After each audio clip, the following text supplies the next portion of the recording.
casualidad estaba en el hospital. Y entonces pude entrevistarme con todos ellos y esconderles cosas. Y yo estaba presente en todo eso, que como yo era santiaguera y estaba vestida, siempre yo estaba en el hospital porque tenía amistades que operaban. Marta Rojas lo cuenta en Zoom cada vez que la entrevista. Por ahí salieron dos muchachas, una que se llama María Antonia Figueroa y la otra Nilda Ferrer. Y entonces ellas se metieron por la noche porque se enteraron que al otro día iban a juzgar a Fidel. Y como él, cuando venía como por aquí, ellas salieron de uno de esos cuartos y dijeron: Fidel, Santiago de Cuba está contigo. Gracias, Santiago. Estamos en el Hospital Civil Saturnino Lora, hoy Parque Abel Santamaría, donde se desarrolló el alegato de autodefensa La historia me absolverá aquel 16 de octubre. En aquella fecha el líder entró por este mismo pasillo para protagonizar uno de los alegatos más importantes de la historia de Cuba, programa político y documento jurídico. Le invito a conocer la trascendencia de este hecho. Fidel lo traen por aquí los militares, esposado, sube aquí y estando aquí, él plantea que no se puede juzgar a un acusado esposado. Desde ahí él empieza a responder las preguntas de los magistrados y de los abogados que quieren hacerle preguntas. Y por qué vino, quién es el autor, en fin, todas esas cosas. Él dice que como en su condición de abogado, una de las primeras cosas que él plantea, quiere asumir su propia defensa, pero ya los magistrados le han dicho que primero tiene que ser interrogado. En su condición de abogado, empieza él a preguntar. En esta sala se convierte el revés del Moncada en una victoria, es la primera victoria, porque él puede proclamar que vinieron una revolución, elementos del programa del Moncada, todo eso lo dice. Todas las personas que están aquí, los que están oyendo por ahí, por el pasillo, después lo transmitían, le decía: Fidel dijo esto, Fidel dijo el otro, en la calle. Y eso se le hace insoportable al régimen y deciden no traerlo ya a la tercera sesión. Un informe inesperado comunicaba que el joven no podía concurrir pues estaba enfermo. Sin embargo, la acusada Melba Hernández entregó una carta en la que Fidel desmintió la maniobra con la cual se impedía su presencia. La tiranía había hecho un gran esfuerzo propagandístico por deslegitimar a los atacantes, por presentarlos como miembros de una conspiración armada por los antiguos políticos, por toda la politiquería corrupta. Ese es el discurso de la tiranía. Y mantenerlos en prisión hasta poder celebrar el juicio en las mejores condiciones de propaganda para el régimen.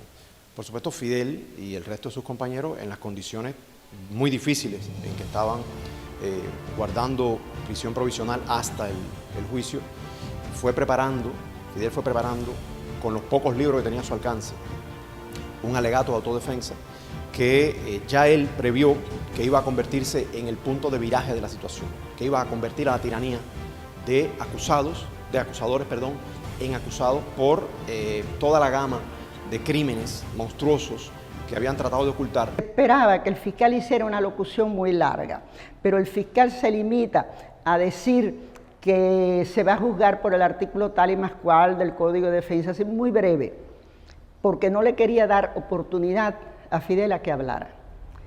Pero precisamente por eso es que Fidel entonces desarrolla con más tiempo todo, porque empieza a hablar porque tiene todo el tiempo. Se supone que ese juicio iba a durar la mañana, pero al ser así, él entonces ya tiene preparado desde la cárcel de Boniato, desde que lo sacaron del Palacio de Justicia, ya habría preparado todo aquello. Se ocupa de demostrar, a mi juicio, de manera enormemente elocuente, de una forma magistral, con una oratoria jurídico-política de las más elevadas que se pueden encontrar en el siglo XX cubano, demuestra cómo en Cuba, primero que nada, no había un régimen jurídico, no existía ya una república, no existían poderes, en el sentido estricto, poderes del Estado, y que el alzamiento o el ataque al cuartel Moncada y la insurrección popular eran completamente legítimas de acuerdo con el propio articulado de la Constitución del 40, de acuerdo con toda la tradición de rebeldía y de insurrección cubana y de acuerdo también con toda la tradición política y jurídica mundial. Y lo primero que él dijo, con voz muy emocionada, que nunca un abogado había tenido que defender en circunstancias tan difíciles. Porque estaba todo, esto era soldados con fusiles, con bayonetas. Y se lamentó mucho de todos sus compañeros que después del combate habían sido asesinados. Pero rápidamente él se recuperó y empezó a hablar con mucha precisión, con mucha claridad, con una valentía, con una serenidad, exponiendo toda la situación político, social y económica del país. O sea, se trata sin ninguna discusión de uno de los documentos, de los textos políticos jurídicos más importantes de la historia de Cuba. Sin discusión, eso ni siquiera es opinable.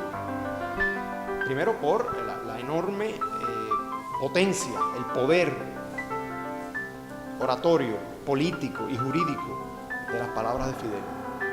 Luego por la repercusión que tuvieron en medio de un régimen que cada día desnudaba más su carácter criminal, completamente violador de cualquier mínima garantía jurídica de los ciudadanos, y en medio de una efervescencia además que no hizo más que crecer con el tiempo hasta terminar en la gloriosa victoria de enero del 59.